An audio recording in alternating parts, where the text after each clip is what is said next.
réagir parce que c'était un long développement, mais moi je serais moins unilatéral sur la question de l'absence d'une politique antiraciste dans ce pays. Je suis complètement d'accord sur les traces et les survivances d'un paternalisme d'une partie de la gauche, on va la nommer aussi, socialiste, communiste, qui a prospéré notamment dans les quartiers populaires en tant qu'élu sur ce paternalisme-là. J'ai l'impression qu'il y a une différence quand même par rapport y compris à 2017-2022. Dans la période, il y a eu la séquence de la mobilisation contre la colonisation en Palestine, en fait, où on a quand même vu une partie de la gauche, et notamment la France Insoumise, du NPA, etc., être capable de tenir un discours quand même assez radical par rapport à ce que les autres tenaient, et qui étaient engagés dans une bataille où clairement ils ont essayé, à la Macronie, la droite, etc., de les défaire là-dessus, en les faisant reculer sur le fond.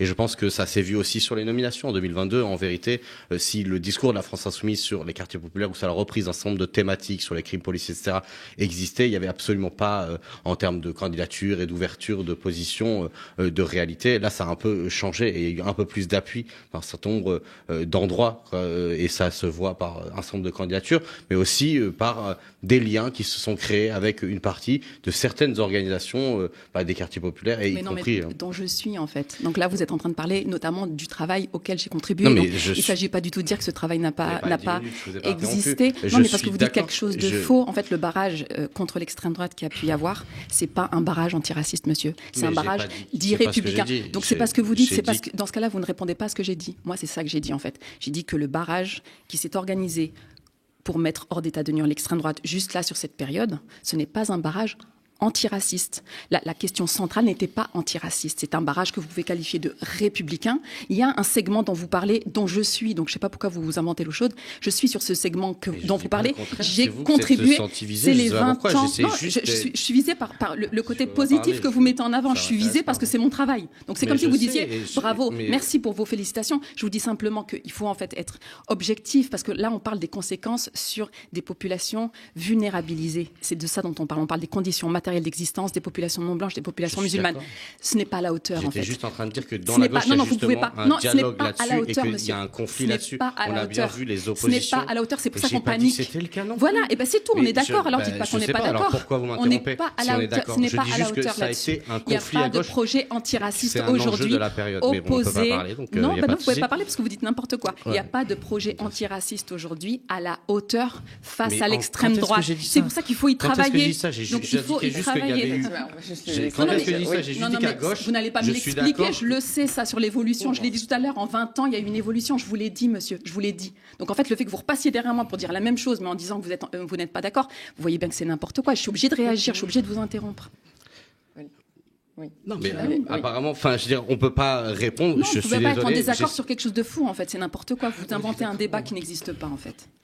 Ok. Ouais, peut-être. On n'a pas vécu les 6 derniers mois. Mais je dis justement que oui, je suis d'accord sur le fait que c'est inquiétant que dans ce débat-là, la Macronie et la droite coalisée, parce que c'est ensuite la question qui va se reposer dans les questions de coalition potentiellement au gouvernement, ils ont essayé de cliver particulièrement là-dessus et qu'on a vu qu'à l'intérieur du NFP, il y avait une hétérogénéité réelle des positions politiques, et je suis d'accord en ce sens qu'il n'y a pas un barrage antiraciste fonctionnel s'il s'agit de voir à quel point tous les membres du NFP sont capables de tenir une ligne antiraciste.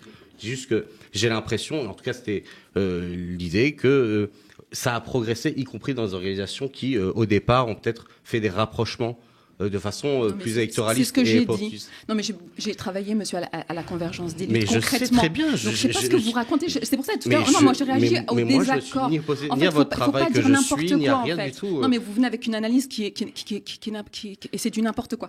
Non, si je peux me permettre juste de dire, j'insiste, parce qu'en fait, c'est l'isolement dont je parlais tout à l'heure des personnes antiracistes, des organisations des quartiers populaires, dans ce qu'on appelle la société civile. Et en fait, monsieur, il traduit ça, en fait. C'est-à-dire que quand nous, on dit, c'est pas assez, en fait. C'est-à-dire que la question raciale, elle devrait être au centre pour combattre le suprémacisme blanc. C'est même pas que c'est pas assez, c'est que c'est dérisoire. C'est-à-dire que la manière dont on mobilise l'antiracisme, la lutte contre l'islamophobie, la question palestinienne, la question de la Kanaki, etc. En fait, dans ce qui s'est passé dans la réalité, je vous parle pas de votre petite vie dans votre salle de bain avec la France Insoumise, je parle de la réalité du champ politique médiatique et électorale, en fait, c'est dérisoire. C'est lamentable. C'est ça qu'on est obligé de dire en tapant du poing sur la table, visiblement, parce que tout à l'heure, je l'ai dit gentiment, je suis obligée de le dire de manière un peu plus sèche. En fait, c'est pas assez. Donc, moi, je m'adresse même pas à vous, monsieur. En fait, je m'adresse aux personnes qui vivent dans les quartiers populaires, aux personnes musulmanes, aux personnes racisées, aux organisations antiracistes, etc., en disant, en fait, justement, là, on a eu chaud.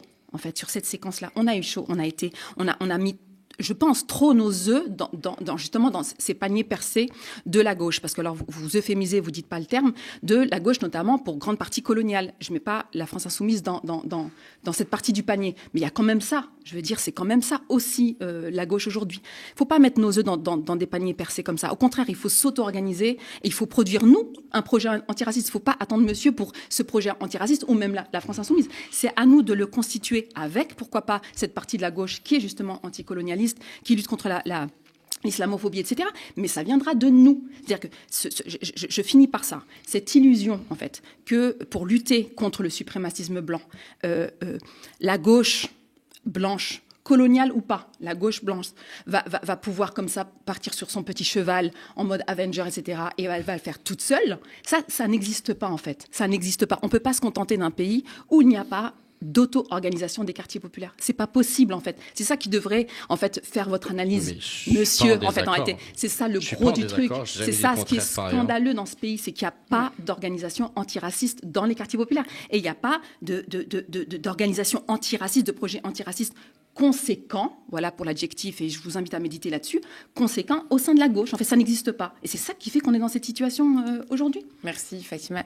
Ryan.